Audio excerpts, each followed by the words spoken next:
Eh bien bonjour à tous, j'espère que vous allez bien, on se retrouve sur Final Fantasy VII Ever Crisis pour parler des nouveautés de la journée, donc je vous mettrai les timecodes en description, et sans plus attendre, on est parti direction les notices, et on va commencer avec le gros ajout du jour, c'est le nouveau chapitre de Final Fantasy VII, le chapitre 8, ainsi que le nouveau personnage jouable sorti avec ce chapitre, en la personne de Cid. Alors petit aparté, avant d'attaquer un peu plus en détail ce nouveau chapitre, Cid, c'est le dernier personnage jouable de Final Fantasy VII original. On a tous les personnages qu'on pouvait jouer dans le jeu de base actuellement dans Ever Crisis. Maintenant, la question qui va rester en suspens pendant maintenant quelques mois, c'est c'est qui le prochain personnage jouable qui sortira dans le jeu. Et là, on peut émettre quand même pas mal de théories là-dessus. Donc, normalement, on a un personnage tous les 3 mois. Donc là, Engil était sorti mi-octobre. 3 mois plus tard, c'était du coup aujourd'hui Cid qui sort mi-janvier. Normalement, le prochain personnage devrait sortir mi-avril, donc après le demi-anniversaire. Est-ce qu'ils vont garder ce rythme d'un personnage tous les 3 mois, ou est-ce qu'au contraire, maintenant qu'ils ont sorti tous les personnages de Final Fantasy VII original, ils vont un petit peu rallonger la durée de sortie, la durée entre les sorties des nouveaux personnages. Et surtout, quel sera le prochain candidat? Quels vont être les prochains candidats, en fait, à ce poste-là? Alors, évidemment, on pense, je pense, pour une grande majorité, à Genesis jeune. Vu qu'on a eu Engil version jeune dans The First Soldier, on peut penser qu'on aura Genesis jeune, et que ce sera possiblement le prochain personnage qui sortira au niveau du jeu, donc normalement mi-avril. On pourrait également avoir Alissa, qui est le nouveau personnage féminin qu'on a croisé dans l'histoire de The First Soldier. Mais Alissa, il y a des théories comme quoi c'est pas un vrai personnage dans l'histoire, mais que c'est une illusion qui est créée en fait dans la zone, et peut-être même par Hojo. C'est pour ça qu'elle ressemblerait énormément à Lucretia, évidemment. C'est pour un petit peu troubler Sephiroth. Donc, est-ce que c'est vrai, est-ce que c'est pas vrai? Ça, je pense que ce sont que des théories, et ça pourrait expliquer pourquoi elle ne se bat pas, d'ailleurs, apparemment. Donc, on verra, mais peut-être Alissa pourrait être un potentiel candidat pour le prochain personnage, mais ça donnerait peut-être un perso qui se rapprocherait un petit peu trop de Lucia.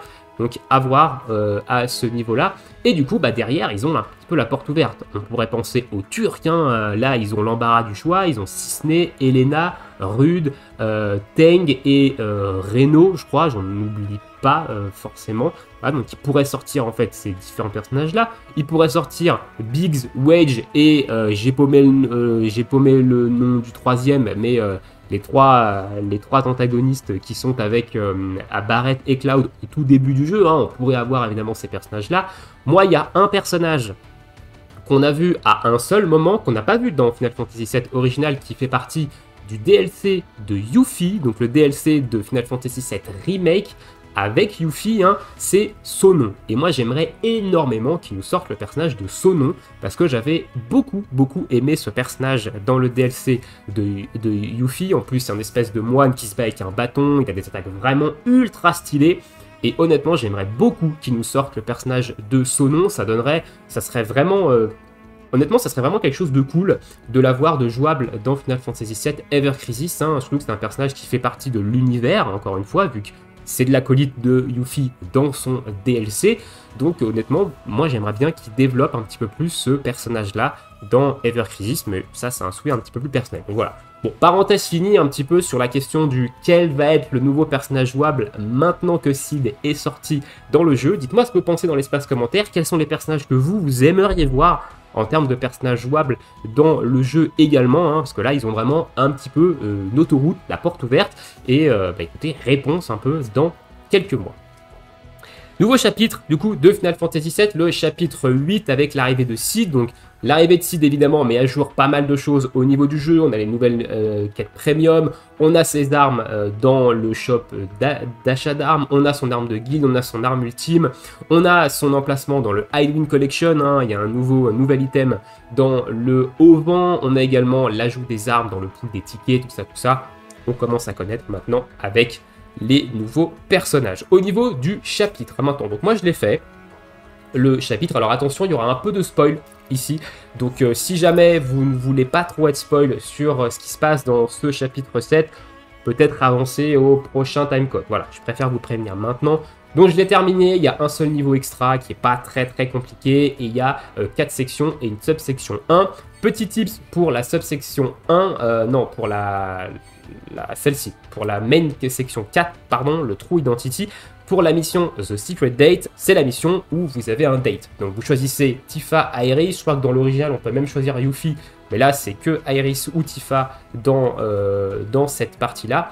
Refaites-le avec chacune d'elles, parce qu'il y a un succès. Certes, ça donne qu'un titre, ça donne pas de cristaux, mais pour les chasseurs de succès, il faut faire en fait la mission, un date avec Tifa et refaire la mission pour faire un date avec Iris.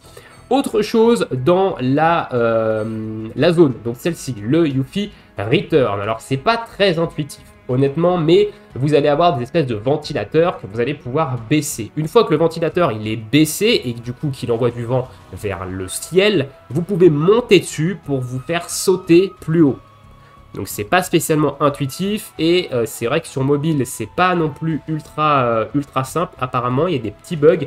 Donc je vous le dis, voilà, pensez à monter en fait sur les ventilateurs une fois que vous les avez baissés pour monter plus haut et pour avancer. Sinon vous allez avoir l'impression d'être complètement bloqué et de ne pas savoir où aller. Donc voilà, ça c'est le petit tips également sur la zone qu'on aura à explorer dans ce chapitre 8. Et petite déception de ma part par rapport à ça, donc encore une fois ici c'est du spoil, on ne combat pas Palmer.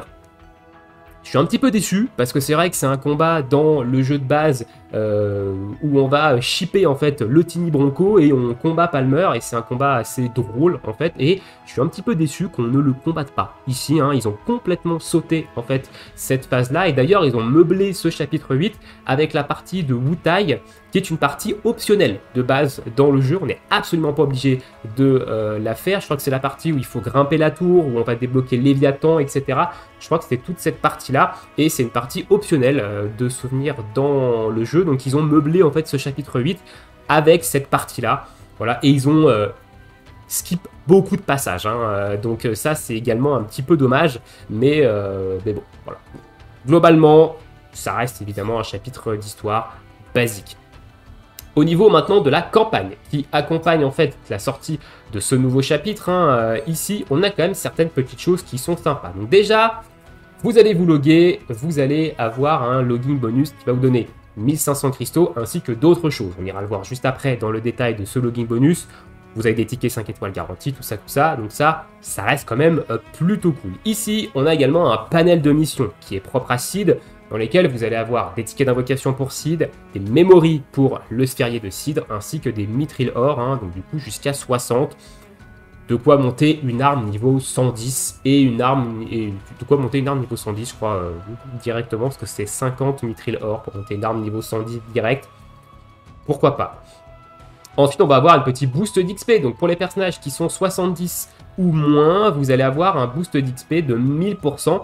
Donc ça concerne que les personnages de Seed, Yuffie et Matt. Alors vous l'aurez peut-être compris, mais c'est le trio qui va faire partie de la tour, hein, la Peridot Tower. On ira voir ça juste après, mais c'est l'équipe qu'il va falloir utiliser pour monter dans la nouvelle tour, ainsi qu'aller récupérer les mémories nobles de Seed. Donc 1000% de bonus d'XP pour 70 ou moins, donc vous allez monter Seed niveau 71 extrêmement rapidement. Et derrière, on a un boost d'XP de 200%. Voilà, qui s'additionne au boost d'XP de votre guilde, hein, aussi, des bonus de guilde. Donc je crois qu'on a aux alentours de 300% d'XP. Donc pour aller monter Seed jusqu'au niveau 90, il faut utiliser le niveau d'XP basique, hein, donc celui qui se trouve dans les ici, hein, dans les battles, les solo content, vous allez dans Ancient Quest et vous allez dans Training Quest. Voilà, il faut utiliser ce niveau-là. Voilà, donc vous faites le niveau 8 en boucle avec Seed et vous pouvez le monter jusqu'au niveau 90 comme ça. Il n'y a pas d'événement particulier. Pas d'autre méthode de PEX rapide, c'est actuellement la méthode la plus rapide pour monter Seed niveau 90. Ensuite, on a différents packs, hein, évidemment, qui sont liés à ça. Donc, on va aller voir le login bonus qui nous est proposé ici. Donc, le login bonus, il est sur 2 semaines, donc sur 14 jours. Donc, 300 cristaux aujourd'hui. Demain, c'est une multi classique, des stamina pots. Donc, on a jusqu'à 50 stamina pots. Les 1500 cristaux ici.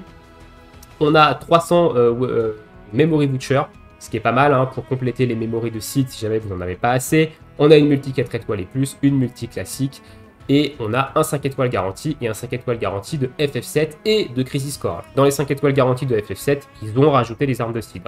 normalement, voilà, c'est ce qui était marqué également dans la news. Alors petit tip, pendant qu'on est aux ajouts des armes, ils ont absolument pas rajouté d'armes de seed dans les New Year's Daily Draw. Donc dans les multi quotidiennes de l'événement de Nouvel An, il n'y a pas d'armes de seed. Hein. Donc vous pouvez y aller, hein, vous ne dropperez absolument aucune arme de seed dans ces multis-là. C'est assez dommage, honnêtement, parce qu'il en reste quand même quelques-unes hein, de multi à faire. Donc je trouve ça assez dommage qu'ils ne les aient pas rajoutées dedans, mais bon, ils veulent évidemment faire poule les gens, hein, ça se comprend. Au niveau du personnage de Seed, je ne rentrerai pas plus dans le détail dans cette vidéo, hein, je vous ferai une vidéo dédiée à ce personnage-là. Je peux juste vous donner mon premier ressenti global sur ce perso, et je le trouve pas incroyable. Honnêtement, comparé à Angel qu'on a eu, il y a assez peu d'armes, voire aucune, qui est vraiment un must-have à mettre en wishlist. Globalement, le personnage, il n'a pas non plus un set d'armes incroyable. Voilà, on en reparlera un petit peu plus en détail dans sa vidéo dédiée, mais mon premier avis comme ça, c'est que vous pouvez vraiment le laisser de côté. Pour l'instant, il n'y a vraiment pas de choses qui sont ultra fortes sur ce perso. À voir comment la nouvelle mécanique de stop qu'il apporte va être utile dans les prochains contenus. Hein. Ça, c'est surtout un peu le flou dessus. Mais en dehors de ça, c'est pas vraiment fou au niveau de ces armes-là.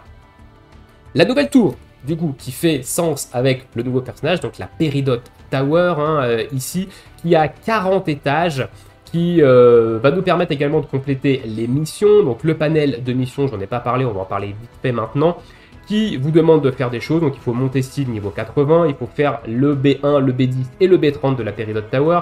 Il faut débloquer la limite dynamite. Alors faites pas comme moi, ne vous plantez pas hein, par rapport à ça. Vous allez dans le gros, vous allez dans Characters et c'est la deuxième limite en fait du personnage.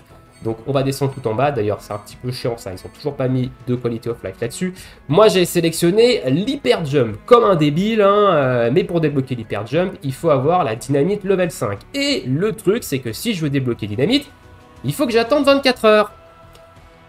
Je sais pas si c'est nouveau, ce timer en fait, sur le switch de quête pour les limites, mais je trouve ça turbo débile.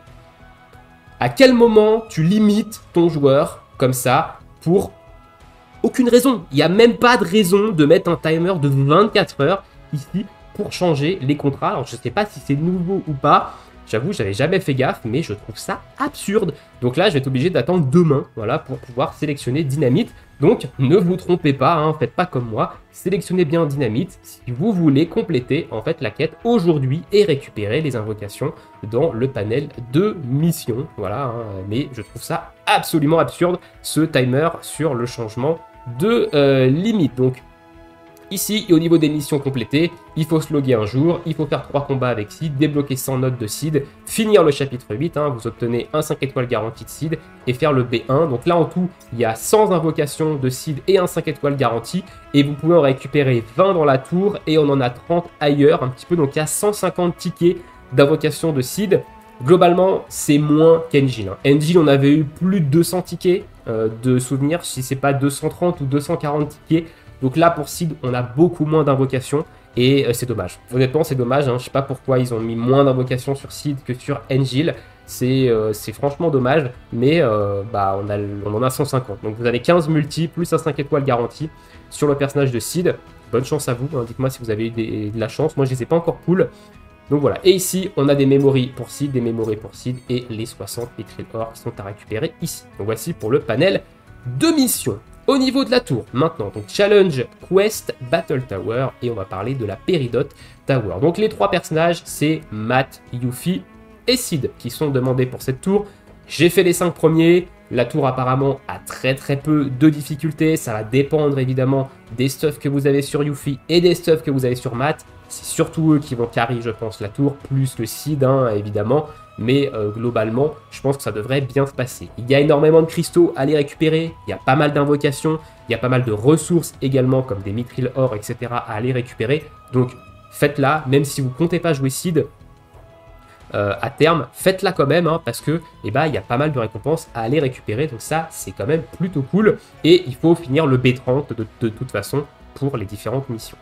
Voilà, au niveau de la tour. On va passer maintenant du coup aux nouveaux effets. Donc aux nouveaux effets qui sont arrivés avec Seed du coup. Donc on a le nouvel effet Stop. Donc Stop, c'est un effet, le nom parle de lui-même en fait. C'est un effet qu'il va y avoir sur pas mal d'armes de Seed et sur ses limites également. Il a une limite ou deux, je crois, qui met Stop. Une seule limite qui met stop, je crois, ou deux. Non, je crois que il a 2 limites sur 3 qui mettent stop. Bref. Et du coup, ça va complètement figer l'adversaire. Donc l'adversaire va être complètement figé pendant X secondes, sachant que plus vous allez en fait faire du stop sur le même personnage, plus la durée va diminuer. Donc à chaque fois que vous allez faire une nouvelle fois stop, la durée diminuera de 25% jusqu'à un minimum de 3 secondes. Le stop ne peut pas durer moins de 3 secondes. Donc voilà. Le stop, ça permet également de figer les phases de sigil. Si vous mettez un stop sur un ennemi qui est en phase de sigil, ça va complètement figer en fait la jauge d'avancement de la phase et vous permettre en fait de casser des sigils sans que la barre en fait avance. Donc je pense que dans certains combats, ça peut être extrêmement puissant, voilà, pour figer complètement un ennemi. Gagner du DPS, on pourrait penser notamment au combat où il y a des jauges également à descendre, hein, ça peut vous donner beaucoup plus de temps pour descendre la jauge et figer en fait l'adversaire dans le cast de sa technique. Donc ça peut être une mécanique assez forte sur certains combats. Malheureusement, je pense qu'il y a également beaucoup de boss qui vont être immunisés au stop, hein, parce que ça reste quand même fort, hein, le fait de figer complètement un ennemi, d'arrêter, en fait, de mettre en pause le combat de son côté, c'est quand même très fort. Donc je pense qu'il va y avoir certains boss, et je pense une majorité qui vont être insensible au stop, donc à voir, mais sur le papier ça reste une mécanique forte. Aujourd'hui il n'y a que Seed et les armes limites de Seed qui l'ont, donc peut-être qu'on aura une Materia qui le fera ou autre, mais actuellement c'est la nouvelle mécanique arrivée avec Seed. Deuxième nouvelle mécanique arrivée avec Seed, le Enfeeble, et ça je suis extrêmement déçu de ça, parce qu'actuellement elle n'est disponible que sur son arme limitée. Il n'a pas d'autre arme qui a ce nouvel effet, voilà, ce nouveau statut. Il n'y a que sa nouvelle arme limitée qui le possède. Donc j'espère que ce ne sera pas que des armes limitées de Seed qui auront ça, mais actuellement il n'y a que son arme limitée qui l'a. Donc en fait, ce que ça va faire, Enfeeble, c'est que ça va tout simplement augmenter l'efficacité de debuff. Donc par exemple, si vous mettez des debuffs de stats, donc un debuff de résistance élémentaire, un debuff de P-Attack, un debuff de M-Attack, un debuff de P-Def, M-Def, et que vous mettez Enfeeble sur la cible, ça va augmenter la puissance de ce debuff. On ne sait pas également de combien environ de pourcentage, hein, mais ça permet quand même de gagner en DPS, hein, donc c'est quand même plutôt fort. Voilà, donc là, il nous indique aussi que ce statut de debuff resistant of certain enemy has been updated to reflect en fait the addition of Enfeeble and Stop effect. Donc en fait, ils ont juste ajouté sur certains ennemis une immune à Enfeeble, une immune au Stop, tout ça. Voilà, ça on commence à connaître, mais Enfeeble, ça peut être fort dans certains cas parce que ça vous augmente énormément votre DPS, hein, du coup, parce que au lieu d'avoir du -3 en debuff de résistance, et ben vous avez l'équivalent d'un -4. Voilà, c'est comme ça que ça marche en fait, ça fait +1, même si on ne le voit pas sur l'affichage, ça donne l'équivalent d'un -4, donc ça donne également énormément d'augmentation de dégâts.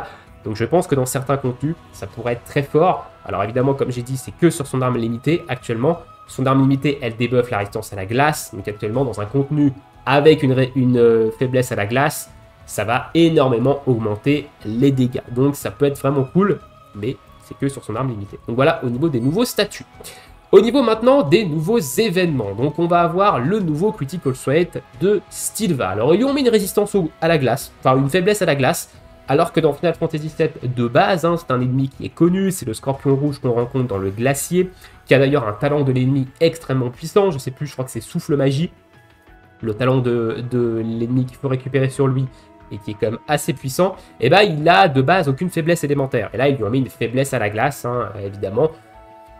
Pourquoi pas? Pourquoi pas? On va aller voir un petit peu ce que ça donne au niveau de ce Critical Threat. Hein. Donc le combat est pas très compliqué. Hein. Honnêtement, on a un niveau journalier, 2 niveaux X qui sont pas bien compliqués, et 7 niveaux solo pour farmer les tickets de bronze et les tickets d'argent. Et au niveau de la coop, on a 3 niveaux à faire en coop pour farmer également et pour surtout aller récupérer les petits cristaux de première complétion.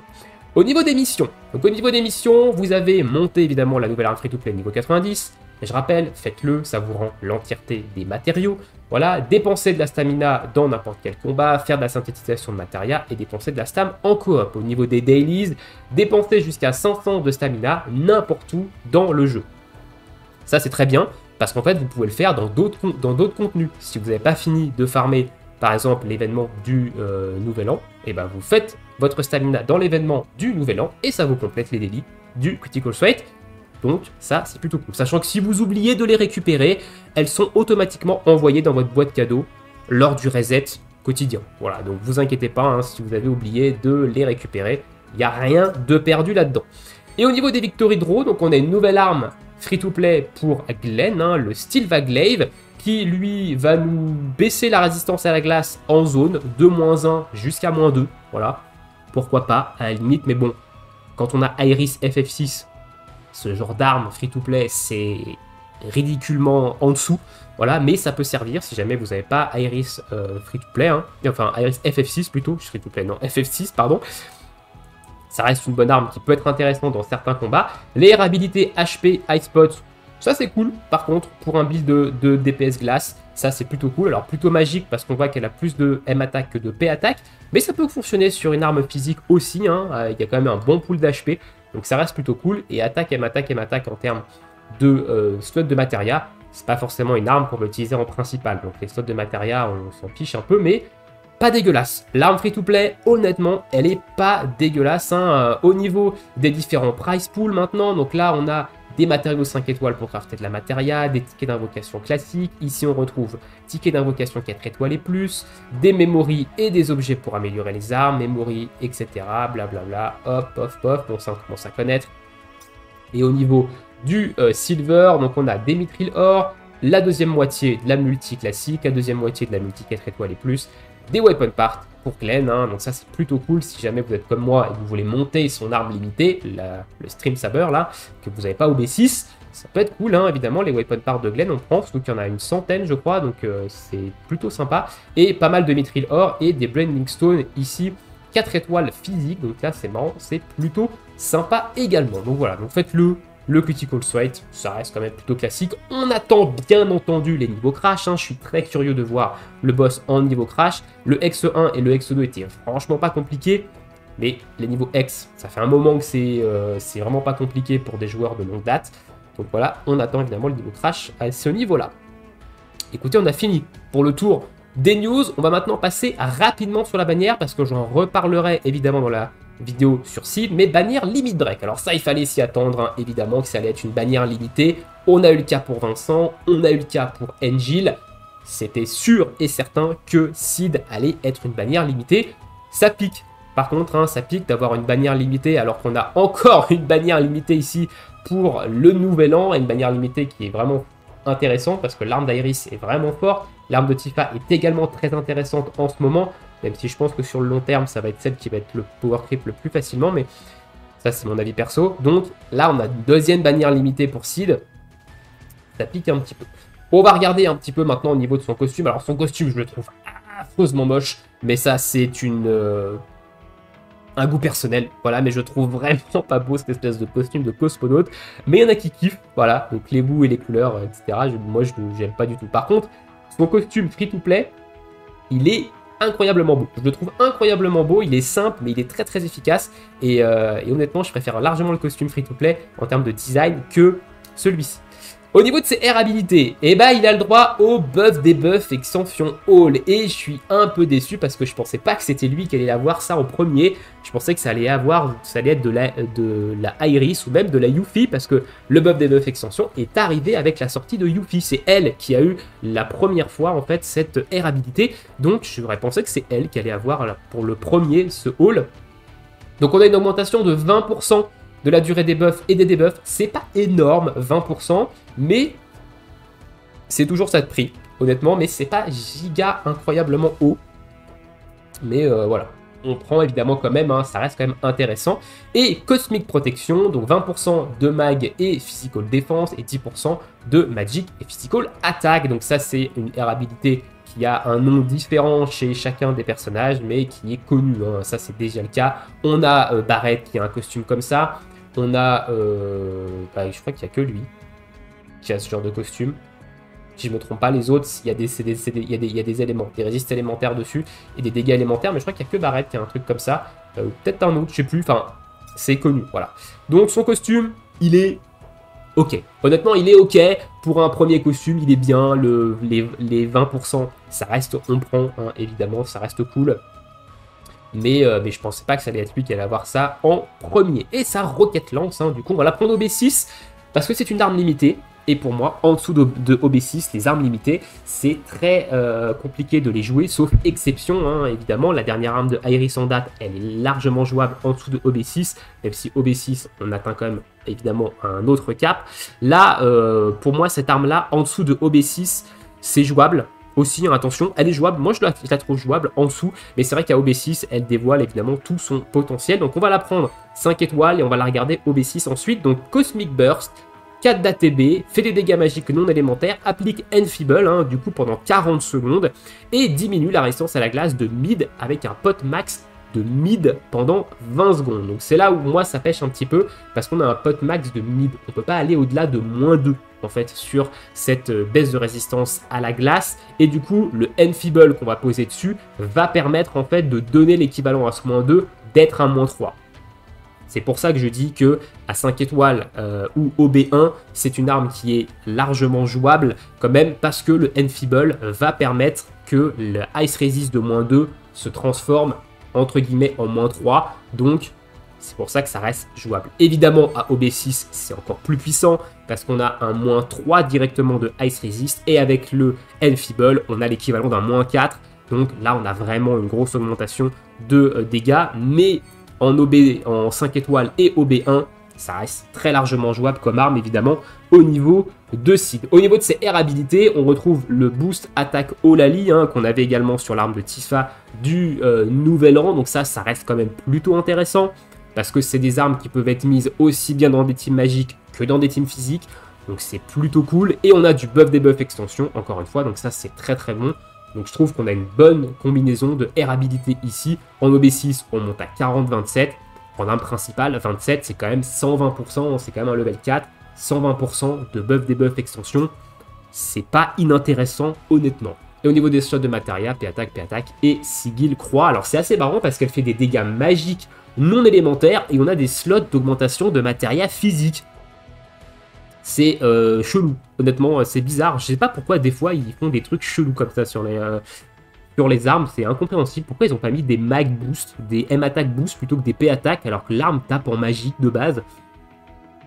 Alors là, absolument aucune idée. Mais ça reste quand même une arme dans une team glace qui va être plutôt forte. Et là, par exemple, on pourrait voir un combo Sid, Tifa, Iris, par exemple. Mais on pourrait également voir un combo en termes de magique avec Yuffie ou Sephiroth en DPS magique, et du coup on aurait Iris qui viendrait en fait heal et buff la M attack et les dégâts de glace, hein, et on aurait Sid qui serait là pour mettre le Enfeeble ainsi que le Ice Resist Down, et on aurait un Sephi ou une Yuffie qui taperait comme une brute, mais ça marche aussi en physique, hein, évidemment, avec Tifa et sa nouvelle arme, hein, qui va lui mettre l'augmentation des dégâts sur la faiblesse, et son arme qui tape glace physique, c'est pareil, je pense que ça peut faire des dégâts complètement zinzin.